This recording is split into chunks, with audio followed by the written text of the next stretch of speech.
Welcome back. Update for you on the L322. It's sort of a continuation of when it broke down in France. I'm not sure whether you saw a video. It was actually the first video that I did that earned any money on YouTube.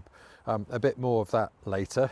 December 24, over a year ago, we were driving this to the Alps, and about halfway down it just packed up. The alternator packed up. So I was in a sticky situation there. I knew it's a difficult job to do. There's no one that's done an alternator on one of these for the first time and said it was easy, but I was stuck there in France with my family, so my only choice was to get it done locally by the people that were covered it. But I kind of had a sneaky suspicion that it wasn't going to go particularly smoothly. But the good thing was they fixed it, they put a new alternator on, and we were able to pick it up on the way home, and it got us home. Come April time last year, I did another quick video on that, it started to squeak again. So I thought I'd put genuine Jaguar Land Rover belts on it, I'd put genuine pulleys on it, there must be an issue. So I thought, I know, I shall completely ignore that and I'll go out and buy another Range Rover. So I bought, as you may have seen last year, a 2017 L405, which had a few issues of its own, the main one being the cracked knuckle issue, which is a great shame for such a lovely car, which meant that this car got very little use in 2025. Between January and June last year, it only did 5,000 miles, which was 11 tanks of fuel. Between June and December last year, it only did 1,000 miles, and that was only 2 tanks of fuel. Fuel, by the way, I've always put premium diesel in it. It's about 15 quid more a tank, which I think is reasonable. I don't know what it does. I just figure they can't be selling the same stuff for more money. So I put it in. I kind of think it's keeping the inside of my injection system cleaner, but that's what I do. So what was the L405 like? Very nice. Not the same as one of these, and it spent a good chunk of its time with me going to and from Jaguar Land Rover Solihull, which was a bit of a pain, to be honest. So once I sold the L405, I thought, oh, I know what the sensible thing to do is. It's to fix the squeak on this, which was going to be, I suspected, an alternator related job, and then just drive this. But I thought, I've just sold the L405 for £22,000, which was exactly the same as I bought it for privately, but I didn't do that. I went out and bought a 2017 530D xDrive Saloon SE, only ever really spec'd by the police. It's a lovely car, but it's really, really boring, so I've decided to sell that. But that took me up to Christmas last year, and I don't know whether you know that between Christmas and New Year, nothing happens. You can sit on the sofa, you can stare at your phone, you can eat another little slice of Christmas pudding, or you can actually get on and do something constructive. So as it was in effect 1 year anniversary from this car breaking down in France, I thought, now is the time that I shall fix the squeak. Now, doing the alternator is not such a big deal. It wasn't for me anyway, because I had the benefit of the previous year having replaced the belts and the pulleys. So actually, once you've got the car up in the air, you know what you're doing, everything's easier second time around. I found exactly what I expected to find as a result of the French alternator swap. The main issue was things hadn't been done up or put back in the right place. I know it's hard to sort of envisage if you don't know the job, but over on this side of the car, down here behind the radiator, is a secondary turbo shut-off valve. And that has a great big hose coming out of it. Now that's fixed with a Jubilee clip. So the Jubilee clip to the intercooler just wasn't done up at all. So that was blowing kind of oil everywhere, and it's the oil that sort of sits in that air circulation system. The same pipe that feeds that turbo, I believe, was also not done up. There was some vacuum pipes down this side, very close to the alternator, funnily enough, that weren't clipped into their original place.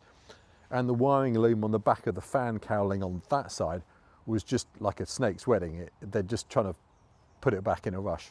They probably hadn't done one before, and I can't really blame them because they actually did that job between Christmas and New Year in 2024/25. So I was quite glad to get on with that. There's 3 bolts that fix the alternator onto the car. Those bolts have to be done up in the right sequence, otherwise the alternator won't sit properly. I think that was the case with mine, because when I looked at the one that they'd taken off, which was a reconditioned unit, which they charged me €500 for, and I could have bought in the UK for £203, I think, which is a shame. The wheel on it, the pulley, looked like it had been at the bottom of the sea. It was really corroded. So I think that was basically eating into the belt. The French guys told me they fitted a new auxiliary belt, which is strange because they fitted according to the invoice, they fitted a Gates belt. But funnily enough, when I went to investigate and change the alternator again, I just took off the genuine Jaguar Land Rover belt that I'd fitted. But the new alter went back on, no problem, new belts, everything put back exactly as it should do, and it's now completely silent, no squeaks. I think the squeak was probably related to oil contamination on the belt, either from the inlet to the manifold, or it could have been from oil blowing out of the intercooler at the bottom and finding its way onto the belt. The main costs for 2025 for this car were, first of all, the cost of the new alternator in France, £1,000, then the cost of the replacement alternator, which was £265. So not at all bad, and that's the Denso alternator. And I get all my stuff from Maltings 4x4 just because they're nice, friendly, and the stuff comes really quickly. So to do the alternator job, it was alternator, engine coolant, 2 new genuine Jaguar Land Rover belts, the small one for the fan and the big one that goes around everything, and then oil and filter. So that, in effect, was the main expense for this car for last year. I also did a few little bits.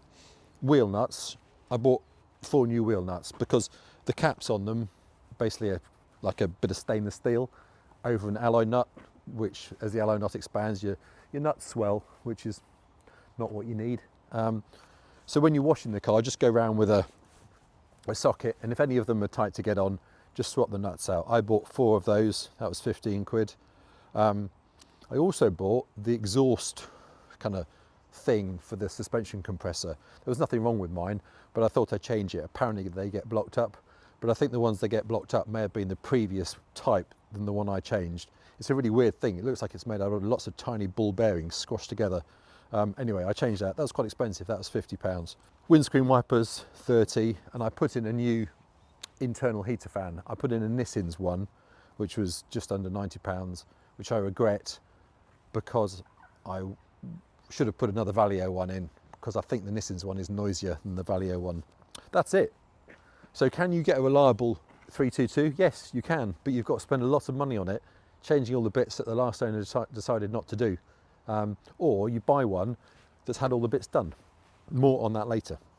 So total maintenance cost for last year, £1,760. Tax, £745, which is a lot. Not so bad if you pay monthly, and not so bad if you count the number of times you use the car every month. Insurance, £436 for me, MOT 50 quid. So total fixed costs, as it were, £1,231. Fuel for 6,000 miles, 1,666. Total running cost, £4,657. Depreciation, nothing. Unlike a Tesla, which is good. Let's just look at the usage it got. It got 6,000 miles last year, so not that many. But so far this year, I have the BMW sitting on the drive, which is lovely, really nice to drive, but it's not a V8 turbo diesel. It's a straight 6, it's a good engine, as everyone will tell you. But there's something about driving a V8 turbo diesel that I love, which is a real shame, because they don't make any anymore. Which is why I might be interested in an Audi SQ7 4-litre TDI. But it'll be difficult to part with this. How has 2026 started? Not too bad. Hold on. I've got some bits to show you. What has happened in 2026? You might recognise one of these. That is a front ball joint. I did the driver's side last year, but I've done the passenger side this year. Again, buy a genuine one. You save yourself 10 quid if you buy an aftermarket one. The other job so far for 2026 is this. Do you know what it is? It is the lock mechanism for the front passenger door.